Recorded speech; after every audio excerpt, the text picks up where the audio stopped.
Doctor Ravishankar बार बार चुनाव आयोग जवाब देना छोटी था। आरपी सिंह जी, मुझे नहीं पता था कि मंदबुद्धि नेता के मंदबुद्धि प्रवक्ता है। ये देखिए, अब ये अगर देखिए, मैं देखिए इस तरह के निजी टिप्पणी ना करें आरपी सिंह जी प्लीज। अरे निजी टिप्पणी ना करें। प्रधानमंत्री के जो प्रवक्ता हैं सुनिए, वो तथ्यों पे बात करें। वोट चोर मोदी के जो प्रवक्ता है वो तथ्यों पे बात करें। वोट चोर चोरी से जो प्रधानमंत्री बने हैं वो वाराणसी की वोटर लिस्ट लाके दें, हम भी देखेंगे उसमें कितने फर्जी वोटर हैं, हम देख के बता देंगे। खड़ा करना चाहते हैं क्योंकि पता है आप चुनाव हार रहे हैं, आप चुनाव हार रहे हैं। अरे भैया, आप तो चुनाव हार गए थे वाराणसी में। जो 1 लाख वोटरों का जो पुश मिला है आपको, फर्जी वोटरों का वाराणसी में, उसकी जब वोटर लिस्ट सामने आएगी, जब उसकी डिजिटल वोटर लिस्ट सामने आएगी आरपी सिंह साहब, तो ये बाहर निकल कर आएगा कि प्रधानमंत्री मोदी वोट चोरी से प्रधानमंत्री बने हैं। मैं डॉक्टर रविशंकर रवि गाना गा रहे थे आपके नेता 99 डॉक्टर रविशंकर रवि, मैं आपके पास आ रहा हूं। वो जो उछल उछल कर भंगड़ा डाल रहे थे वो क्या था? डॉक्टर रविशंकर रवि, बिहार में इससे पहले 2003 में मतदाता पुनरीक्षण का काम हुआ था। उस वक्त भी कई मतदाताओं के नाम कटे थे, तो क्या उस वक्त भी गलत तरीके से हटाए गए थे या सही तरीके से हटाए गए थे?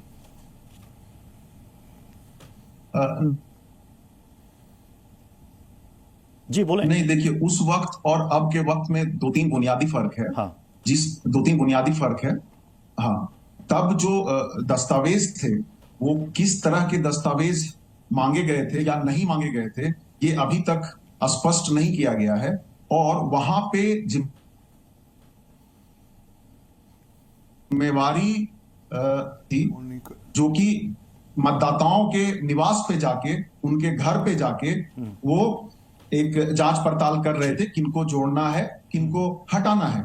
इस बारी जो हुआ है वो बिल्कुल ही नए सिरे से एक नई लिस्ट बनाने की कवायद शुरू की गई कि भाई आप सब लोग इन्यूमरेशन फॉर्म भरो जी, और उसके बाद ही जो दस्तावेज वाली एक कैटेगरी, नहीं दस्तावेज वाली दूसरी कैटेगरी। तो एक ओनस जो है, एक बोझ जो है कि आप यहां के नागरिक हो और आपको वोट देने का अधिकार है, तो आप अपने मताधिकार साबित करने का बोझ मतदाताओं के सर पे पहली बार इस देश में डाल दिया गया। तो ये एक बुनियादी फर्क है। ये मुझे दूसरी बात जी, एक सवाल और है। हाँ। रविशंकर जी, कई लोग ये पूछ भी रहे हैं कि जैसे 65,64,000 वोटरों के नाम हटा दिए गए और विपक्ष कह रहा है कि चुन चुन करके जानबूझ करके हटाया गया है, तो ये कैसे पता चला कि ये जितने भी वोटर्स हैं ये विपक्ष को ही वोट करते थे, ये बीजेपी और जेडीयू को वोट नहीं करते थे? ये कैसे पता चला? नहीं, ये कौन लोग कह रहे हैं कि चुन चुन के हटा दिया गया? भाई आप लोगों का सबसे बड़ा आरोप तो ये है ना कि ये जो 65 लाख जो वोटरों के नाम काटे गए हैं, ये वोट चोरी की जा रही है। आपको कैसे पता चला कि ये 65 लाख आप ही को वोट करने वाले थे या ये 65 लाख वही थे जिन्होंने आपको इससे पहले चुना था? ये कैसे पता चला? देखिए, ये इस तरह की बात नहीं है। बात ये है, तो फिर किस तरह जब आप एक आप एक 11 दस्तावेजों की सूची तैयार कर देते हो, ऐसे बहुत सारे लोग, अब सुप्रीम कोर्ट ने जो अंतरिम आदेश दिया है, मैं अभी उस पर जा ही नहीं रहा हूं। 11 दस्तावेज पर मैं नहीं जा रहा हूं। मैं रवि जी बस सिर्फ इतना जानना चाह रहा हूं, 65 लाख मतदाताओं के नाम हटाए गए, हो सकता है कि कुछ एक के नाम शामिल हो जाएं क्योंकि अभी समय है, जो लोग और दस्तावेज देंगे उनके नाम हो सकता है इसमें इंक्लूड हो जाएं, लेकिन आपको कैसे पता चला कि ये 65 लाख वोटर जो थे ये बीजेपी के थे या विपक्ष के थे? किसने किसको वोट देगा? क्योंकि ये तो बड़ा गोपनीय फैसला होता है साहब, कौन किसको वोट कर रहा है। हो सकता है आपके मुंह पर कोई बोलकर जाए कि मैं आपका झंडा उठाता हूं, आपका समर्थक को पता चला अंदर जाके किसी और का बटन दबा दे, आपको क्या पता चलेगा? देखिए, आप मुझे बोलने दीजिए। हाँ बोलिए ना।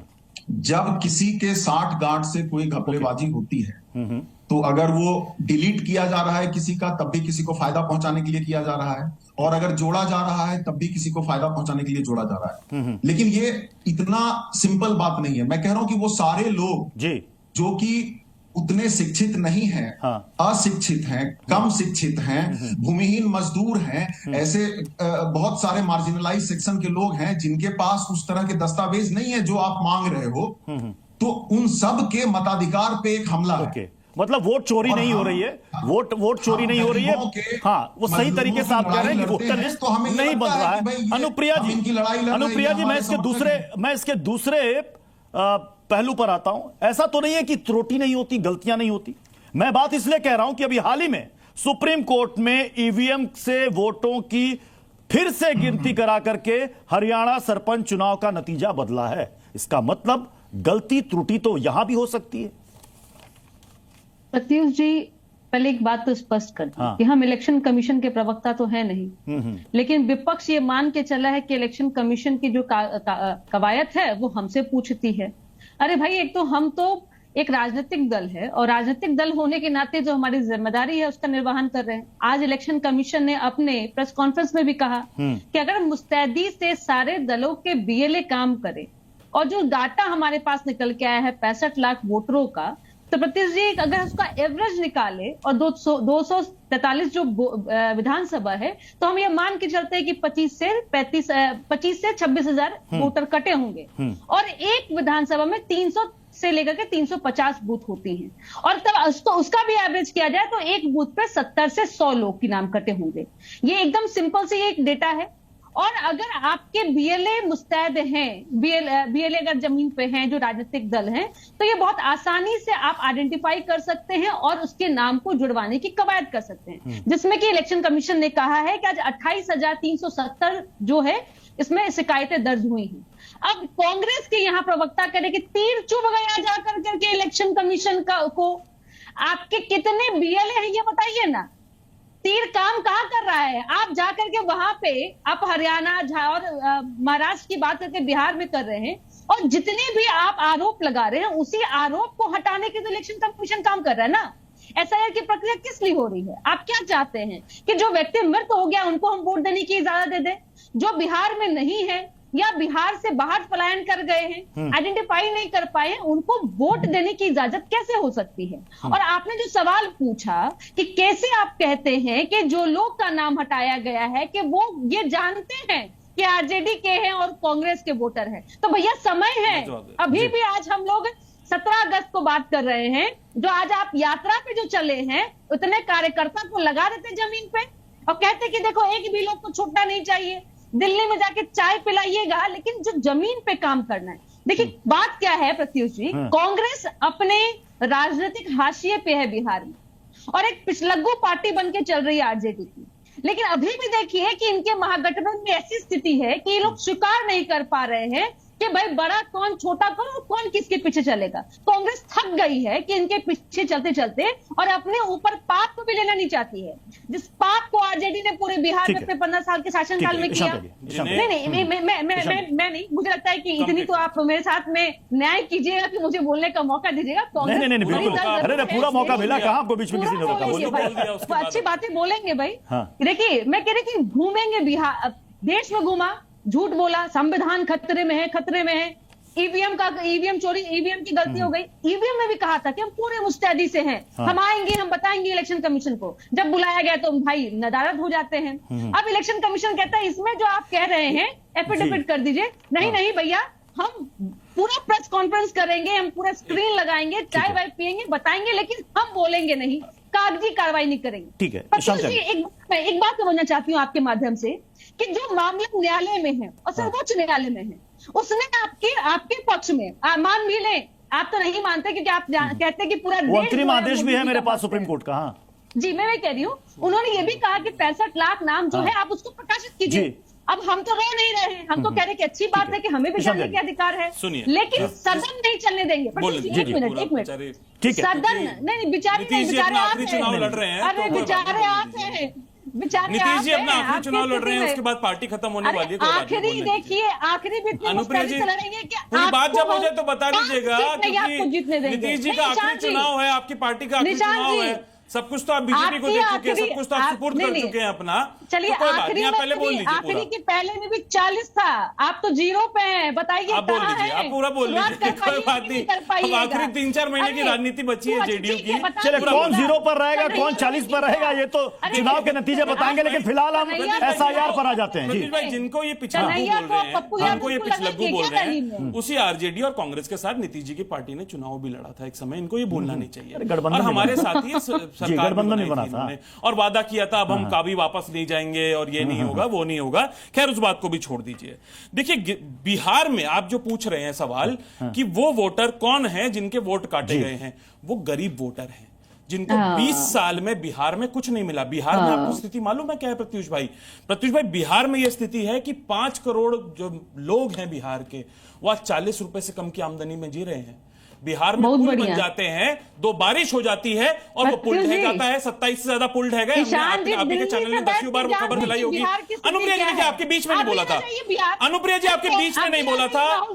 जब आपकी बारी आएगी तब बोलिएगा, आपकी जब बारी आएगी तब बोलिएगा। मुझे मालूम है नीतीश जी का आखिरी चुनाव है, मुझे मालूम है जेडीयू का आखिरी चुनाव है, आप पूरी पार्टी सुपुर्द कर चुके हैं भाजपा को, मुझे मालूम है। पूरा भाजपा ही शासन चला रही है बिहार में, मुझे मालूम है। क्योंकि नीतीश जी तो एक भी बार आके ना एसआईआर पे ये भी नहीं बोल पाए कि ये अच्छी प्रक्रिया है, कम से कम यही आके बोल देते। अब सुनिए मेरी बात, अब सुनिए मेरी, ये बात कर रहे हैं कि बीएलएस कांग्रेस के और आरजेडी के कितने बीएलएस ने शिकायत दर्ज करी जी। 65 लाख से ज्यादा वोट कट गए। चुनाव आयोग को एक भी वैलिड वोटर नहीं दिखा जो ऐड होना था। क्या भारतीय जनता पार्टी और आरजेडी जेडीयू के प्रवक्ता यहां बताएं मुझे, आरपी सिंह साहब भी बताएं, अनुप्रिया मेरी बहन भी बताएं कि क्या बीजेपी और जेडीयू के एक भी बीएलए ने ये एफिडेविट दिया है चुनाव आयोग को कि नहीं इस वोटर को ऐड करना चाहिए? क्योंकि चुनाव आयोग तो कह रहे किसी पार्टी ने कोई भी शिकायत दर्ज नहीं करी है। तीसरी सबसे महत्वपूर्ण बात भाई, जो वीडियोग्राफी पे, क्योंकि आज चुनाव आयुक्त बोले ज्ञानेश कुमार जी कि वीडियोग्राफी हम नहीं दे सकते। कब ये रूल चेंज किया चुनाव आयोग ने?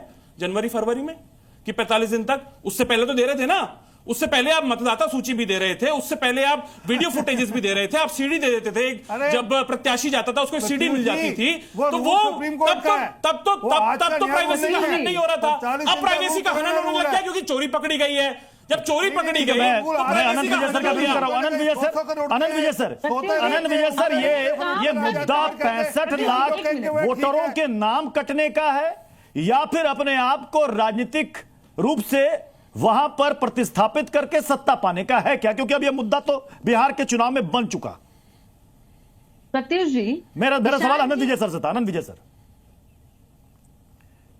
प्रत्युष जी, बड़ी दिलचस्प चर्चा हो रही है आपके यहाँ, और जो कुछ लोग हैं जो बड़ी प्रभावपूर्ण तरीके से बोलते हैं लेकिन तथ्यों से बड़ी दूर रहते हैं।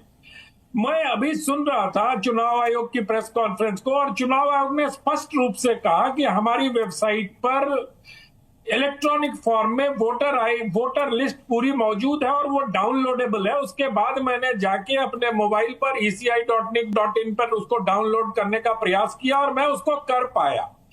दरअसल दिक्कत यह है कि जब आप भ्रम फैलाते हो तो शब्दों से खेलते हो। आपने अभी यहां कहा कि आपको इलेक्ट्रॉनिक फॉर्म में नहीं देते थे, प्रिंटेड हाथ में पकड़ा देते थे। थोड़ी देर बाद अगर मैं ये प्रश्न उठा दूंगा कि ऐसा नहीं है, तो आप कहोगे मीटर रीडेबल नहीं है, मशीन रीडेबल वोटर लिस्ट नहीं दिया जा रहा। फिर जब आप मशीन रीडेबल की बात कहोगे तो मैं आपको याद दिलाऊंगा कि 2019 में सुप्रीम कोर्ट का आदेश है कि वोटर की निजता को ध्यान में रखते हुए मशीन रीडेबल वोटर लिस्ट नहीं दिया जा सकता है।